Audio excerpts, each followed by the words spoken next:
അങ്ങനെ കാത്തിരുന്ന് തിരുവോണ ദിവസം വന്നെത്തി. അപ്പോൾ രാവിലെ തന്നെ ഞങ്ങളെല്ലാവരും റെഡിയായി അമ്പലത്തിൽ പോകാനായിട്ട് ഇറങ്ങി. അപ്പോൾ ഇതായിരുന്നു നമ്മുടെ വീട്ടിൽ നമ്മൾ ഇട്ടിട്ടുണ്ടായിരുന്ന അത്തപ്പൂക്കളം. അപ്പോൾ ഇതെൻ്റെ ഒരു ഓണക്കോടിയാണ്.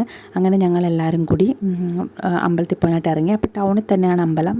സാധാരണ നമ്മൾ മിക്കപ്പോഴും പോകുന്ന അമ്പലത്തിൽ തന്നെയായിരുന്നു നമ്മൾ പോയിട്ടുണ്ടായിരുന്നത്. അപ്പോൾ സ്പെഷ്യൽ ദിവസം ആയതുകൊണ്ട് തന്നെ അത്യാവശ്യം തിരക്കും ആളുകളൊക്കെ അമ്പലത്തിലുണ്ടായിരുന്നു. അവിടെ സ്പെഷ്യലായിട്ട് ഇതുപോലെ വലിയ ശിവൻ്റെ രൂപത്തിൽ പടമൊക്കെ വരച്ചിട്ട് അത്തപ്പൂക്കൾ ഇടാറുണ്ട്. അതെല്ലാ കൊല്ലവും അതിടാറുണ്ട്. അത് കാണാനായിട്ട് ഒരുപാട് പേര് വരാറൊക്കെ ഉണ്ട്.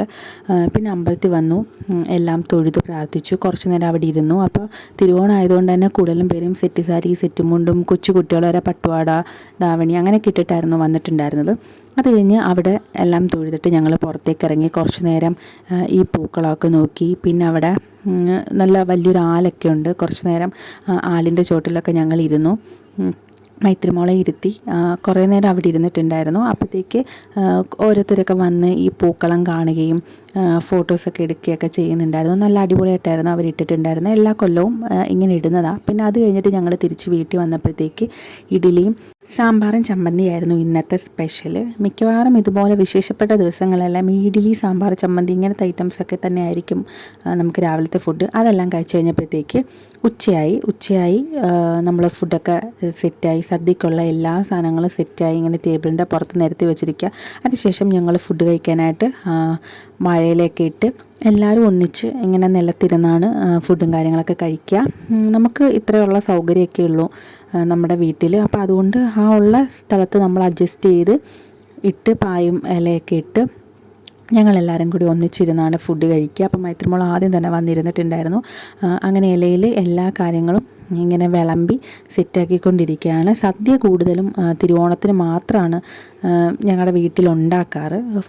പ്യുവർ സദ്യ ആയിരിക്കും. നമ്മൾ നോൺ വെജ് ഒന്നും അന്ന് ഉപയോഗിക്കില്ല. പക്ഷെ അല്ലാത്ത ടൈമിലൊക്കെ നമ്മളിതുപോലെ സദ്യയൊക്കെ ഉണ്ടാക്കുമ്പോഴത്തേക്ക് നമ്മൾ നോൺ വെജൊക്കെ ഉണ്ടാവും. തിരുവോണ ദിവസം പ്യുവർ വെജായിരിക്കും. അങ്ങനെ അത് കഴിഞ്ഞ് അവിടുന്ന് ഉച്ച കഴിഞ്ഞപ്പോൾ ഞങ്ങൾ എൻ്റെ വീട്ടിലേക്ക് വന്നു. അപ്പോൾ അവിടുത്തെ ദിവസമാണ് ഞങ്ങളെല്ലാം കൂടി വന്നിട്ടുള്ള സെലിബ്രേഷൻ. അപ്പോൾ അവിടെ അമ്മ പച്ചക്കറി, വെജിറ്റബിൾസ് ഒക്കെ ഇങ്ങനെ അരിഞ്ഞുകൊണ്ടിരിക്കുക. അതിലൊക്കെ കുറച്ച് ഹെൽപ്പ് ചെയ്തു. അപ്പോൾ അച്ഛൻ്റെ ഇതുപോലത്തെ കമ്പിത്തിരി വാങ്ങിച്ചിട്ട് വന്നിട്ടുണ്ടായിരുന്നു. പക്ഷെ അതിനെന്തോ കുഴപ്പമുണ്ടായിരുന്നു. കാരണം അത് കാര്യമായിട്ട് കത്തുന്നുണ്ടായിരുന്നില്ല. പിന്നെ അതെല്ലാം കഴിഞ്ഞ് ഈവനിങ് ആയപ്പോഴത്തേക്ക് ഞങ്ങൾ തിരിച്ച് ഇനി വീട്ടിൽ വന്നു, ഹസ്ബൻഡിൻ്റെ വീട്ടിൽ വന്നു. ഇവിടെ നൈറ്റ് ആകുമ്പോഴത്തേക്ക് ഇതുപോലെ ബഹളമായിരിക്കും.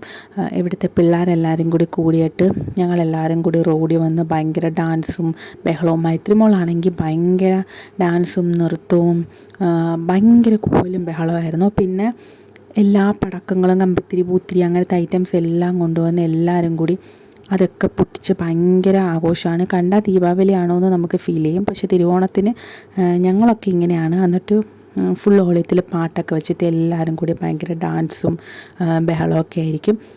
ഞങ്ങൾ ഉത്രാടം മുതൽ ചതയം വരെ എല്ലാവരും ഇങ്ങനെ തന്നെയാണ് സെലിബ്രേറ്റ് ചെയ്യുക. പ്രത്യേകിച്ച് ഞങ്ങൾ പിള്ളേർ സെറ്റ് എല്ലാവരും ഇങ്ങനെയാണ്. പിന്നെ അങ്ങോട്ട് ഡാൻസൊക്കെ തുടങ്ങി. ഭയങ്കര ഡാൻസായിരിക്കും. നമ്മുടെ അയലത്ത് വീട്ടിലുള്ള പിള്ളേർ സെറ്റ് എല്ലാവരും വരും. ഈ പ്രായ വ്യത്യാസം ഇല്ലാതെ പ്രായം ചെന്ന അപ്പാപ്പന്മാർ അവരെല്ലാവരും വന്ന് നമ്മുടെ കൂടെ ഡാൻസ് കളിക്കുകയും നമ്മുടെ വീടിൻ്റെ ഫ്രണ്ടിൽ അവരെല്ലാവരും കുറേ ടൈം സ്പെൻഡ് ചെയ്യുകയൊക്കെ ചെയ്യും. അപ്പോൾ അതിൻ്റെ ഡാൻസും ബഹളമൊക്കെയാണ് നടക്കുന്നത്. നല്ല അടിപൊളിയാണ്. ഓണത്തിൻ്റെ അത്രയും ദിവസം എന്ന് പറയുമ്പോൾ ഞങ്ങളെല്ലാവരും നല്ല അടിച്ച് പൊളിച്ചാണ് ഓണം ആഘോഷിക്കുന്നത്. നമുക്ക് ആ വർഷത്തെ ഓണം കഴിയുമ്പോഴേ നല്ല വിഷമമാണ്. കാരണം ഓണം കഴിയാറായല്ലോ എന്നുള്ള വിഷമം. ഇനി അടുത്ത കൊല്ലം വരെ വെയിറ്റ് ചെയ്യേണ്ടതെന്ന്. ഇത്രയുള്ള വീഡിയോ. ഇതുപോലത്തെ വീഡിയോസൊക്കെ ആണ് ഇഷ്ടമാണ്. ചിലത് സബ്സ്ക്രൈബ് ചെയ്ത് സപ്പോർട്ട് ചെയ്യണേ.